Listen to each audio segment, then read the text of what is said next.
Graça e paz, irmãos. Amém. Gostaria de fazer uma leitura da palavra de Deus no livro do Apocalipse, capítulo 1. Gostaria de ler os versículos de 17 a 20. Sobre esta passagem, eu quero meditar com os irmãos no seguinte tema: as 7 igrejas do Apocalipse, que é o tema aplicado para o contexto do texto que nós vamos ler. Então, diz assim, Apocalipse, capítulo 1, a partir do versículo 17 até o versículo de número 20. Ao vê-lo, caí aos seus pés como morto, porém ele pôs sobre mim a mão direita, dizendo: não tenha medo, eu sou o primeiro e o último, e aquele que vive. Estive morto, mas eis que estou vivo para todo sempre, e tenho as chaves da morte e do inferno. Escreva, pois, as coisas que você viu, as que são e as que hão de acontecer depois destas. Quanto ao mistério das 7 estrelas que você viu na minha mão direita, e quanto aos 7 candelabros de ouro, as 7 estrelas são os anjos das 7 igrejas, e os 7 candelabros são as 7 igrejas. Vamos orar. Pai, em nome de Jesus, no poder do nome de Jesus, que fez o milagre de mudar a nossa história e nos levar ao convencimento da verdade espiritual, em nome dele, nós te pedimos que haja uma revelação, um quebrar daquilo que impede o entendimento real, verdadeiro da tua palavra. Nós queremos adentrar verdadeiramente no entendimento da tua palavra, e para isso nós te pedimos a assistência do teu Espírito Santo nesta hora. Em nome de Jesus oramos. Amém. Amém. Pois bem, as 7 igrejas do Apocalipse. A partir deste encontro com o Senhor Jesus, o vidente, o apóstolo João, ele vai começar a escrever o que ele viu, o que ele está vendo, o que ele vai passar a ver através das revelações, do que o próprio nome já diz, da revelação. Ele vai documentar para entregar para a igreja esse documento, essa carta do Apocalipse, que nos traz o entendimento das coisas futuras. Quando Jesus apresenta-se a ele, tem aquele contexto daquele momento, e aí começa o diálogo, começa a desenvolver as orientações de como ele deveria fazer as suas anotações. E ele, inicialmente, antes dele entrar no processo da revelação das coisas futuras, o Senhor Jesus manda que ele escreva cartas, que são as 7 cartas às igrejas do Apocalipse. E aí estas 7 cartas vão ter um direcionamento para 7 destinos, 7 igrejas, 7 líderes, 7 povos ali, pela peculiaridade, pela especificidade de cada igreja, vai receber um recado do Senhor, uma orientação do Senhor. E essas cartas, ela tem um formato, ela tem uma sequência, que a gente percebe isso. No primeiro momento, Jesus se apresenta, uma característica sua. Depois ele fala do anjo da igreja, e depois ele fala da igreja. Então ele fala de si, fala do anjo e fala da igreja.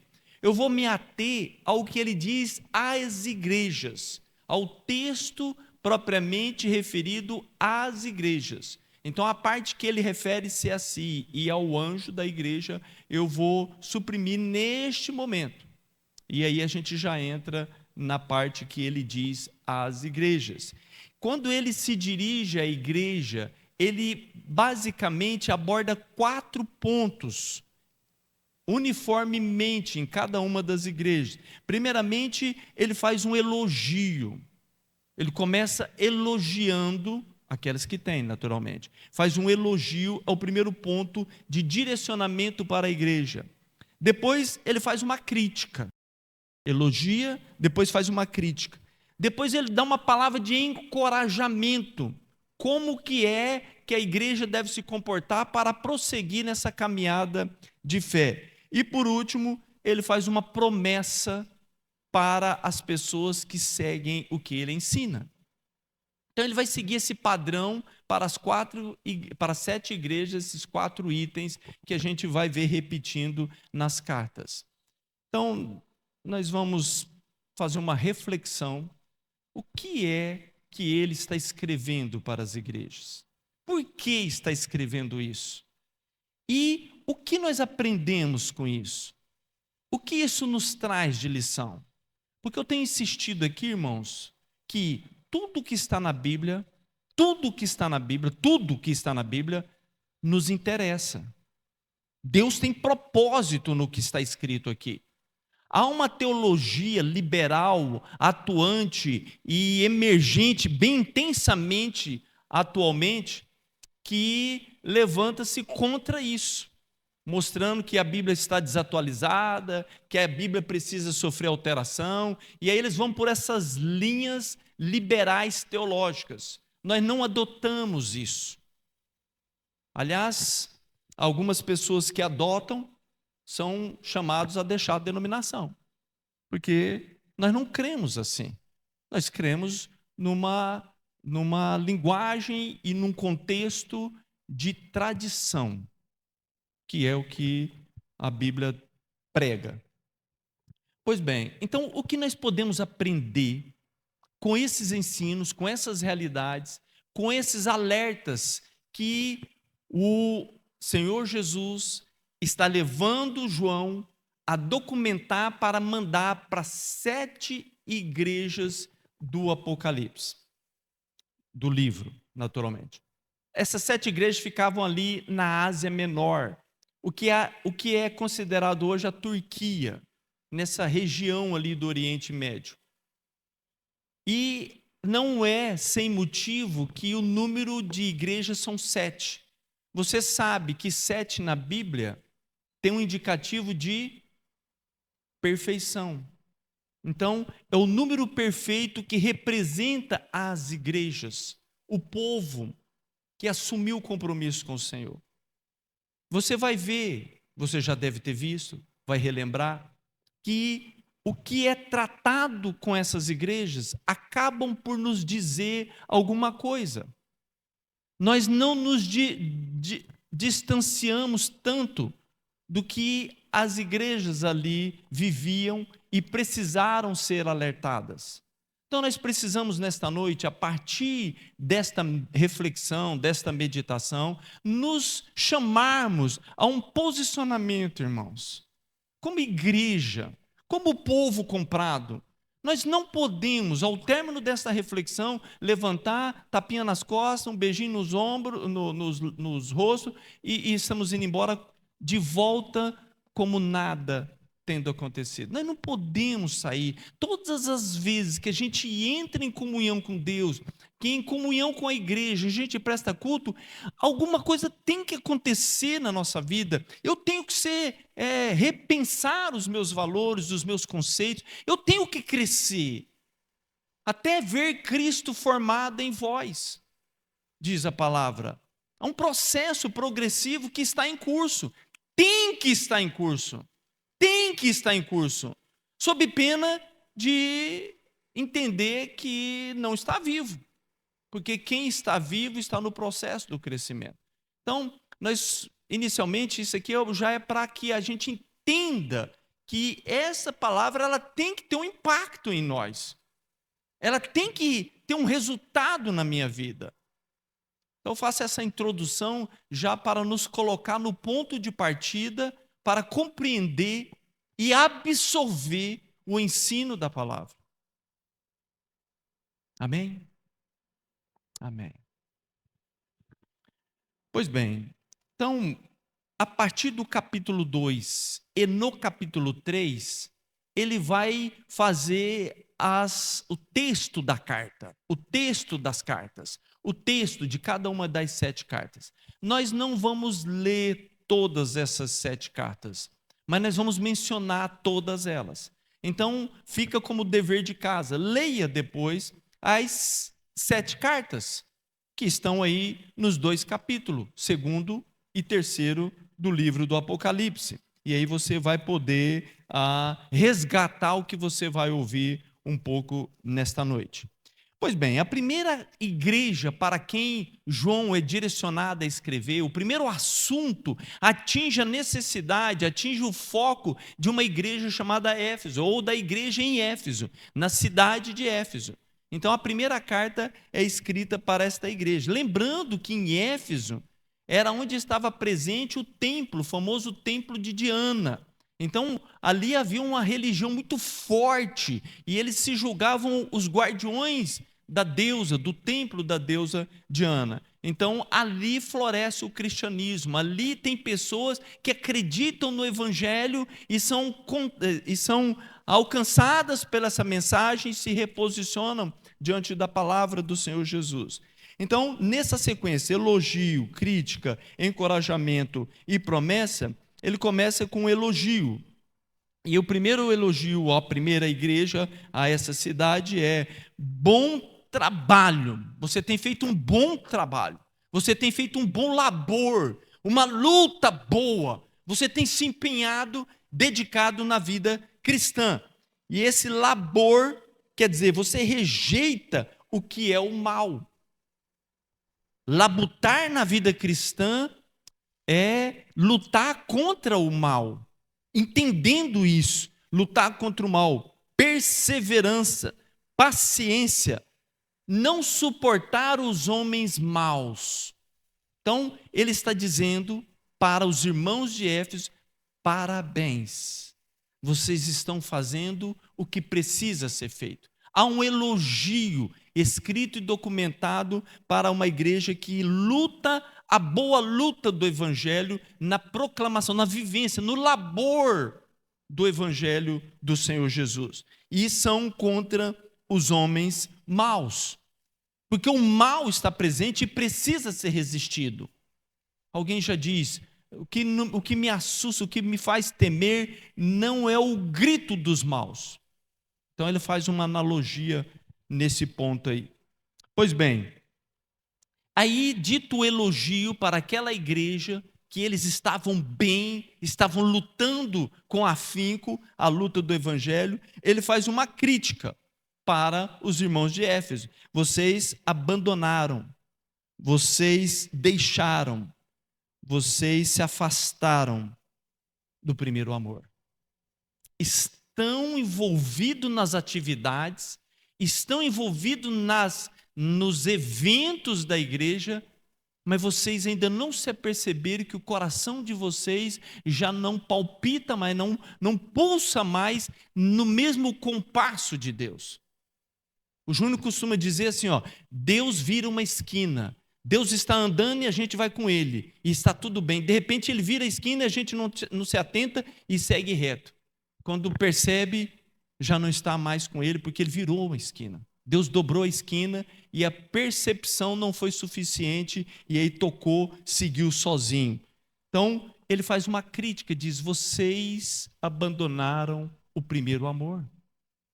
Faz uma visita no coração e verifica quem é que está tomando a primazia, quem é de fato o que é importante para você. Porque para vocês, povo de Efésios, vocês abandonaram o primeiro amor. Essa é a crítica que ele faz. Mas ele faz um encorajamento. Arrepende-se. Arrepender-se, ele vai falar isso várias vezes, é aquela palavra grega, metanoia. Arrepender é você mudar de mente. Você estava tomando uma atitude e diz: eu me arrependo dessa atitude. Eu quero tomar uma outra atitude contrária a essa. Então, essa mudança de atitude, um arrependimento, é a palavra grega metanoia, mudança de mente. Eu me arrependo disso, eu me arrependo desse ato, eu me arrependo dessa atitude, então eu vou mudar a minha mente com relação àquela questão que me motiva a me arrepender. Lembra de onde você caiu? Lembra, faz um esforço e se ache Aonde que você está? Está envolvido nas atividades, mas não está envolvido com o Senhor das atividades? Como é que Daniel disse? Estou preocupado com as bênçãos do Senhor, mas estou despreocupado com o Senhor das bênçãos. Então, olha como é sutil e preocupante isso. E aí ele faz esse encorajamento e faz uma promessa que daria para quem se arrependesse, para quem fizesse metanoia, mudança de mente, beber, comer do fruto da árvore da vida que se encontra no paraíso de Deus. É claro que não é literalmente, mas implica no entendimento de que se eu estou comendo da árvore da vida que está na onde Deus está, é porque eu desfruto daquilo que Deus tem para me entregar. Então, não fique de fora. Atenta, faz uma reflexão. Como é que está o coração? Eu estou de fato ainda vivendo o meu primeiro amor? Ainda arde? Uma música cantada e eu sou impactado com aquilo dali? Ou é indiferente para mim? Como que eu estou me comportando diante de alguma coisa quando essa alguma coisa é de Deus? Eu ainda me ferve o coração? Ou isso já ficou no tempo e já não diz mais respeito para a realidade que eu vivo hoje? Lembra-te do teu primeiro amor. E aí ele vira agora para Esmirna. Escreve agora, João, para Esmirna. Esmirna está no capítulo 2, de verso 8 ao verso 11. Segue a mesma questão. Faz um elogio, depois faz uma crítica, depois o encorajamento, e aí faz o compromisso dele.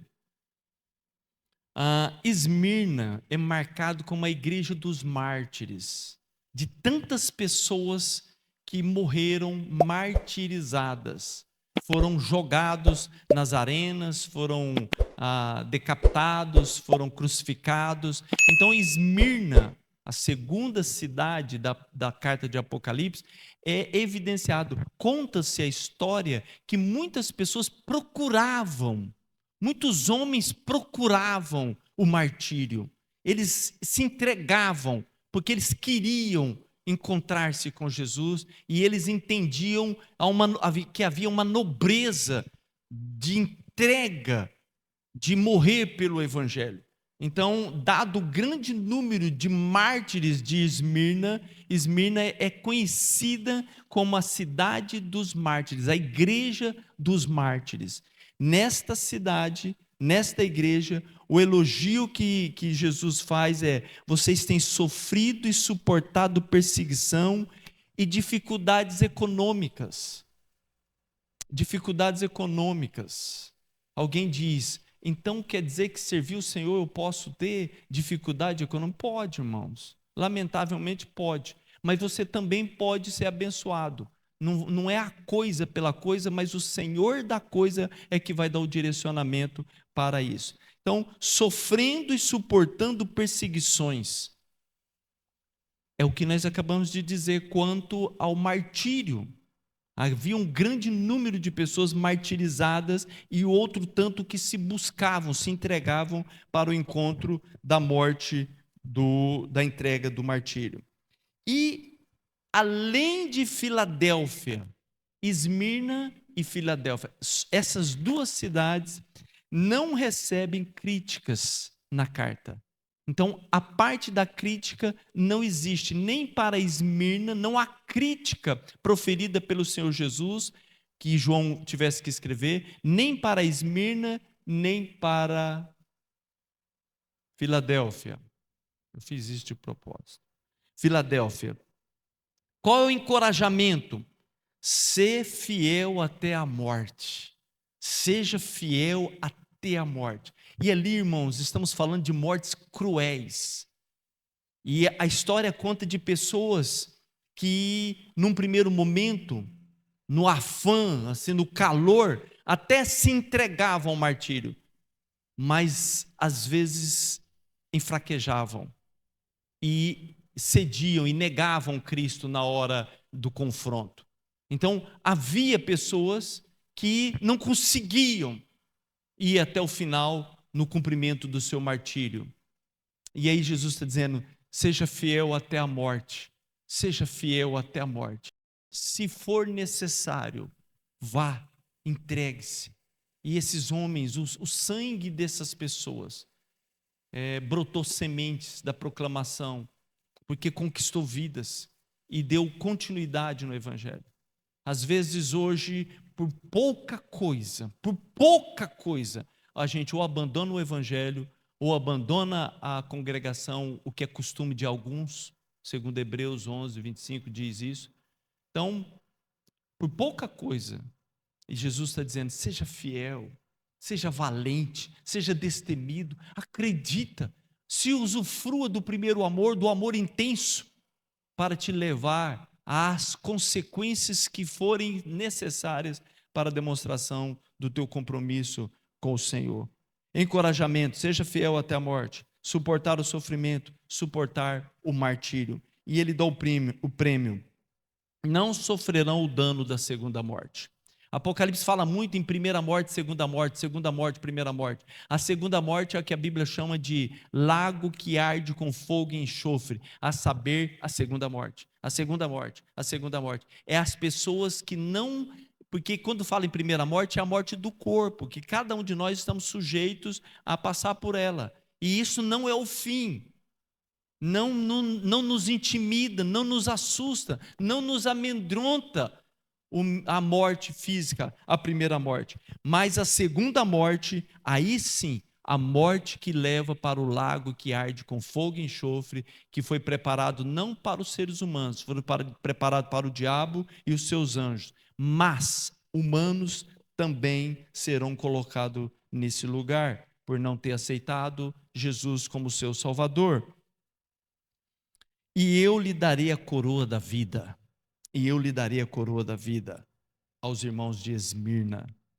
Depois ele diz, João, agora escreva uma carta para Pérgamo, que vai dos versículos 12 até o versículo 17. É a terceira igreja, a terceira cidade para quem Jesus manda uma carta. Interessante que no texto da carta, Jesus fala assim, está o trono de Satanás. Ele diz que em Pérgamo estava o trono de Satanás. Por quê? Porque em Pérgamo estava erigido, como lá em Éfeso estava erigido o templo em homenagem a Diana, aqui era em homenagem ao deus grego Zeus. E aí a Bíblia, Jesus está chamando a esse lugar de o templo de Satanás. Esse era o lugar onde estavam esses irmãos plantados, servindo na fé, buscando amar a Jesus. E aí, consequentemente, o paganismo rodava solto ali naquela cidade, com certeza. Qual é o elogio? Mantendo a fé e a confiança em Cristo a despeito de. Ainda que as adversidades rolava solto ali na cidade, mas eles permaneciam firmes, confiantes em Cristo, os irmãos de Pérgamo. Então havia uma palavra de elogio, muito bem, irmão, muito bem, é isso aí, você ainda continua firme, você ainda continua crendo, seguindo a promessa, seguindo ainda, acreditando, a despeito das adversidades. Qual é a crítica que ele faz? Ele faz uma crítica, olha, vocês toleram o ensino de falsas doutrinas, porque havia ali uma idolatria e uma imoralidade sendo disseminada no seio da igreja. Havia um discurso, havia uma aceitação, havia um comportamento daquelas pessoas que congregavam ali em Pérgamo de idolatria e imoralidade. E aí ele faz um encorajamento, arrepende-se, metanoia, arrepende-se, larga essas práticas, se purifica no poder do sangue, agarre-se com o Senhor, viva a vida santa, santidade com aquilo que o Senhor tem para cada um de nós, santifique-se na palavra. Pérgamo, Pérgamo, Pérgamo, seja firme e fiel no Senhor. E ele faz um prêmio, darei o maná escondido.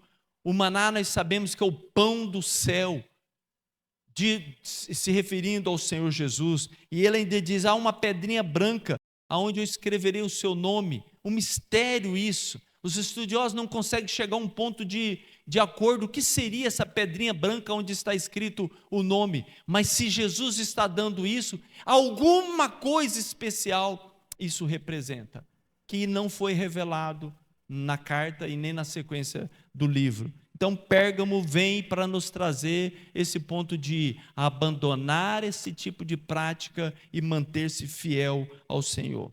Depois ele vira a caneta agora para Tiatira, escreve uma carta para Tiatira, versículos 18 até o versículo 29. Qual o elogio que ele faz? Você está procedendo bem, você tem amor, você tem fé, você tem serviço, você tem perseverança. Então há uma igreja que está presente essas virtudes, irmãos. Uma igreja que está presente atitudes de perseverança, de fé, de buscando Deus, elegendo Deus como prioridade. Uma igreja buscando aquilo que Deus tem para ela. Você vai percebendo, e é isso que nós precisamos compreender, a minha identidade com estes irmãos do primeiro século, que tiveram dificuldades, que tiveram lutas, que tiveram adversidades, que tiveram os problemas dentro da igreja, mas que superaram, que foram para além disso, que se mantiveram fiéis, que quebrou as adversidades para se manter na unidade. Tiatira, vem esse elogio: você está procedendo bem, você está exercendo o amor, exercendo o amor. O amor é fruto do Espírito Santo, é fruto da presença do Espírito em nós. Fé, serviço, perseverança. Quais são as críticas? Ele faz: você tem uma crítica. Há no teu meio uma mulher chamada Jezabel. E Jezabel, para quem está fazendo parte da escola bíblica dominical, e a gente já estudou, e já reviu, e já voltou, e possivelmente a gente volta de novo, por conta da importância na vida do povo de Israel, o reino do norte. Essa mulher, esposa do rei Acabe, muito bem, ela fez um estrago lá no reinado. E aí aqui agora no tempo primitivo tem uma mulher por nome de Jezabel. Há um pensamento inclusive de que o nome dela nem fosse isso, mas é alusivo ao espírito de Jezabel, uma rainha sidônica, que entra na linhagem do povo judeu para desvirtuar a busca. E o primeiro ato dela é destruir os profetas, os sacerdotes do Deus Altíssimo, do Rei, do Senhor dos judeus.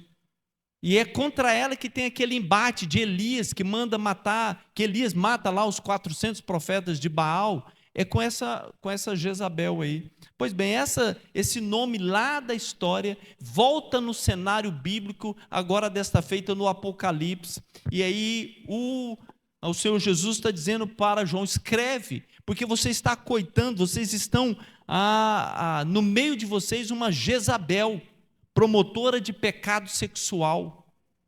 Há uma mulher que está traindo maridos, homens, jovens, uma mulher que está com a mente deturpada no meio de vocês, e vocês estão acolhendo esta mulher. E aí Jesus está dizendo: está reprovado nisso, essa atitude não pode permanecer.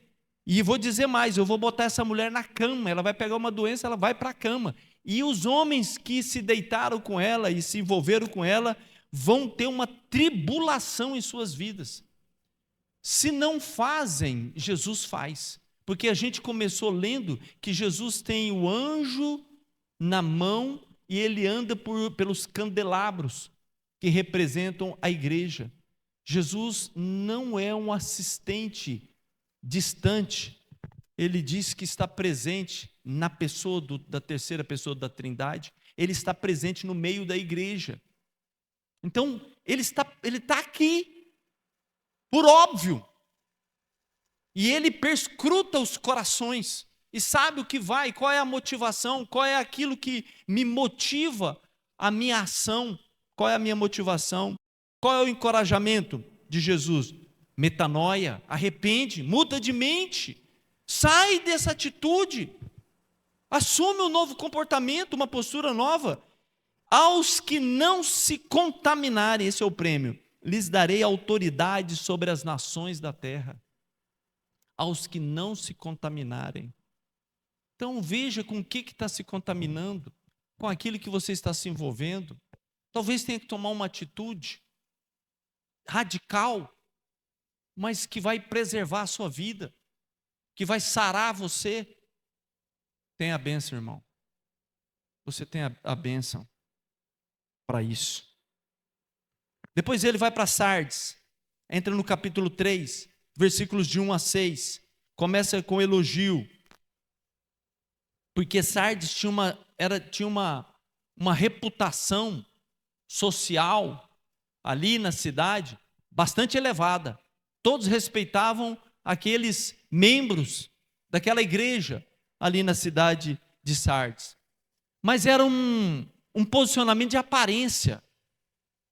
Havia uma hipocrisia, uma postura falseada, externalizada só. Internamente não condizia, não era coerente. E isso é a crítica dele. A crítica é: você está adormecido espiritualmente. Há uma letargia espiritual em você. Você não entende mais as coisas espirituais. As minhas coisas não te diz mais nada. Entra aqui, sai aqui, há uma indiferença total.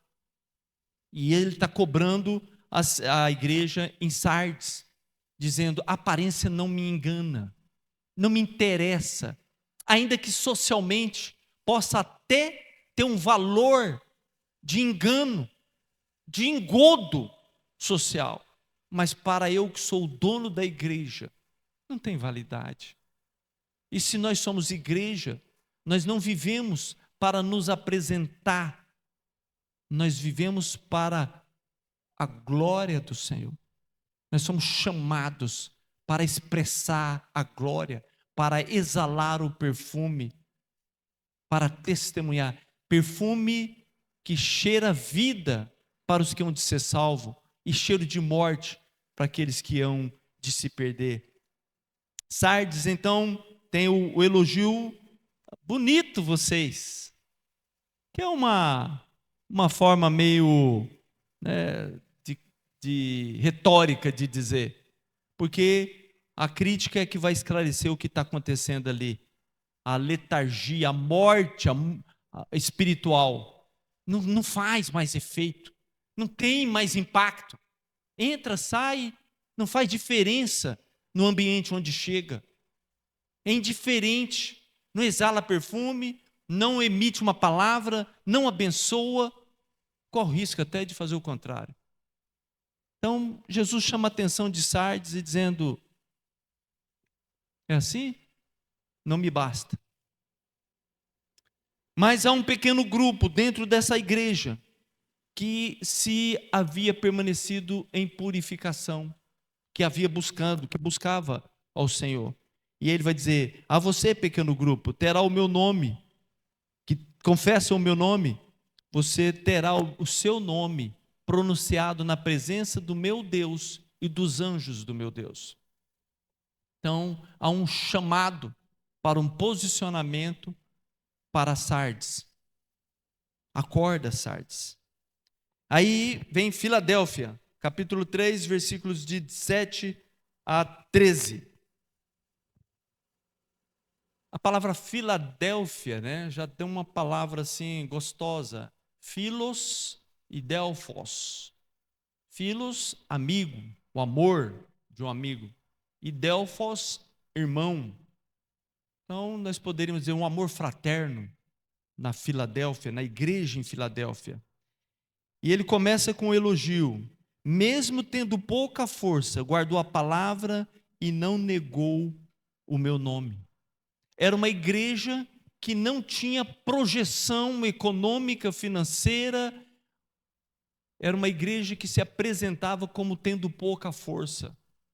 Não tinha tão impacto social como Sardes, lá em Sardes.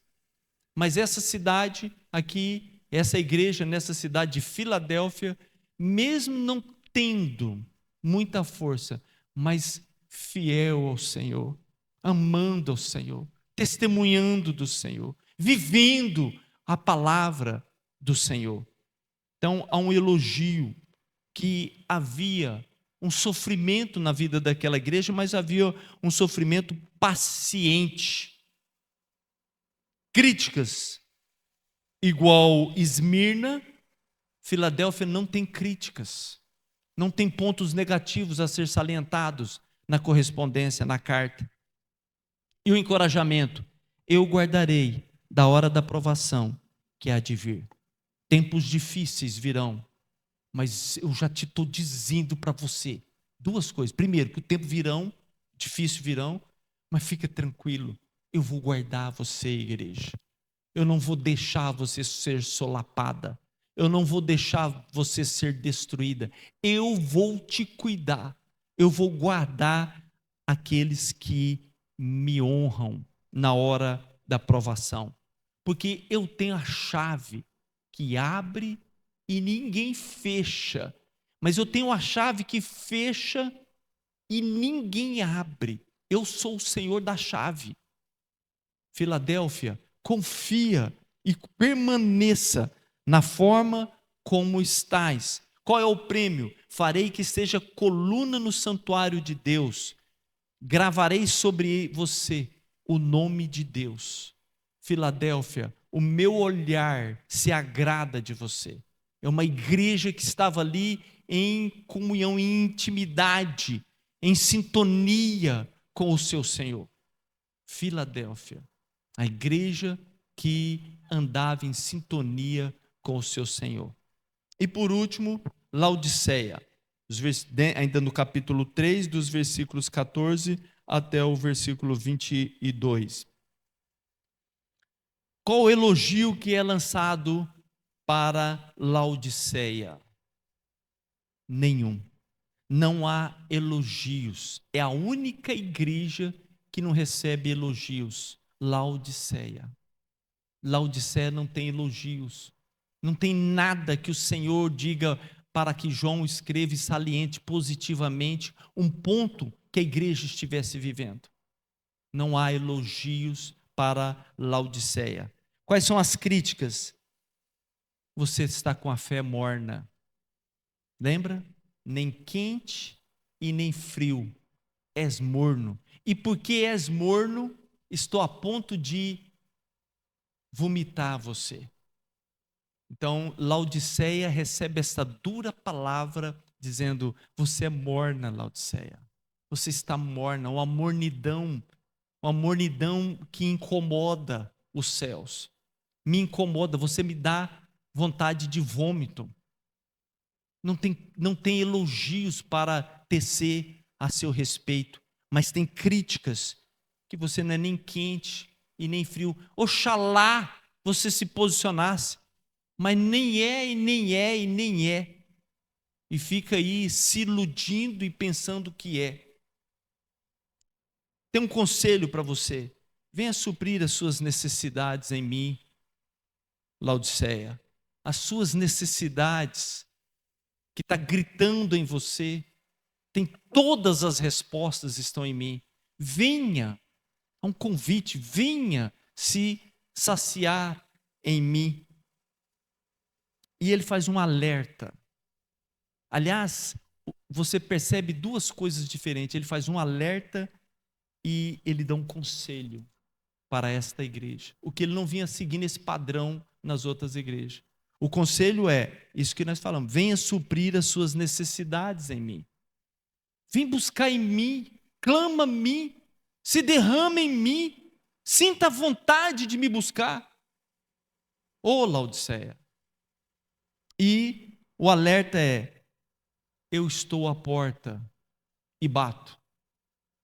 Só que quem está à porta e bate, que é o Senhor da igreja, mas nesta igreja, ao falar isso, ele está fora da igreja, porque ele está querendo entrar na igreja. Estou à porta e bato. Se alguém ouvir, ou igreja, se alguém ouvir a minha voz. Então, é um alerta do Senhor: eu estou batendo a porta. Qual será a atitude, o comportamento de você, Laodiceia?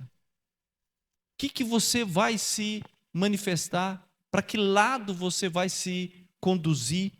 O que você entende aí agora para você se posicionar? Então, irmãos, eu já quero caminhar para a minha conclusão aqui. O que a gente entende, o que a gente aprende com isso? Que algumas igrejas, no decorrer da sua vida, da sua caminhada de fé, tiveram momentos altos, momentos medianos, momentos baixos. A igreja sobrevive, a igreja caminha, a despeito de. A igreja vai caminhar. Porque o dono da igreja, ele é Deus. É Ele quem diz. É Ele que tem a palavra. É Ele que tem a oferta. É Ele quem tira. É Ele que joga água na sequidão. É Ele. E a nós outros, o que compete fazer? Eu não sei se no decorrer dessas igrejas, se você se identifica, se você se acha em algumas dessas atitudes da igreja, dessas 7 igrejas. Mas algumas pessoas dizem que essas igrejas, elas representam eras. Cada um é uma era. Outras pessoas, outros estudiosos, dizem que não é era. Não são tempos que todas as igrejas vão passando pela comportamento de Éfeso, depois de Esmirna. Alguns estudiosos dizem que é assim, outros vão dizer não é assim. Algumas igrejas se assemelham com alguma das igrejas ali, ou com várias das igrejas ali. Então, essa dinâmica da vida da igreja pode se assemelhar com alguma das atitudes, ou algumas das atitudes, pode receber os elogios, pode receber as críticas no decorrer da sua caminhada de fé. Mas o fato é que o que importa não é como começa, mas como termina, é como acaba. Como nós queremos acabar a nossa vida de caminhada de fé? Como que a gente pensa isso? Qual é a expectativa da primeira igreja batista em Três Lagoas? Para que lado que você entende que a igreja deve caminhar?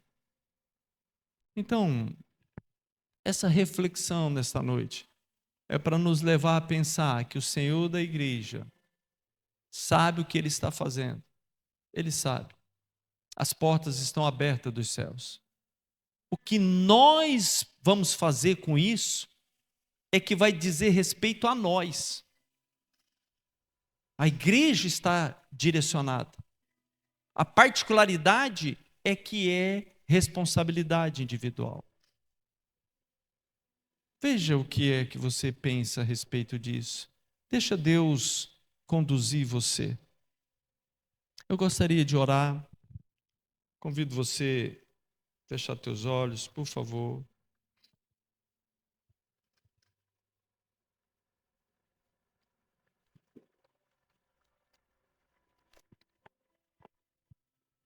Estamos vivendo tempos difíceis.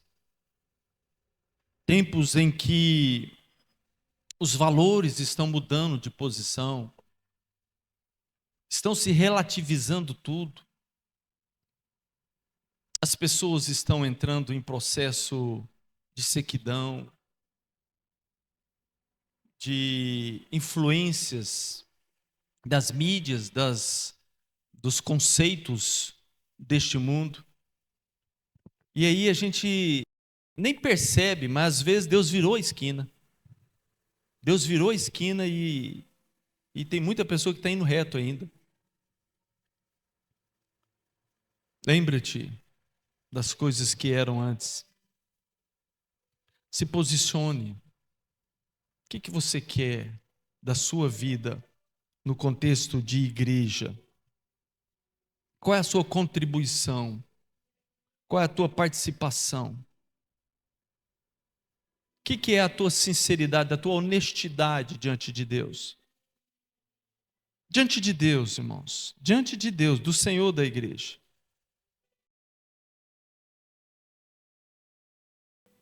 A sua sinceridade diante de Deus. Cada um tem a sua opinião, cada um tem os seus argumentos. Não é isso que eu estou falando. Estou falando da minha reflexão com Deus. O que eu estou refletindo com Deus?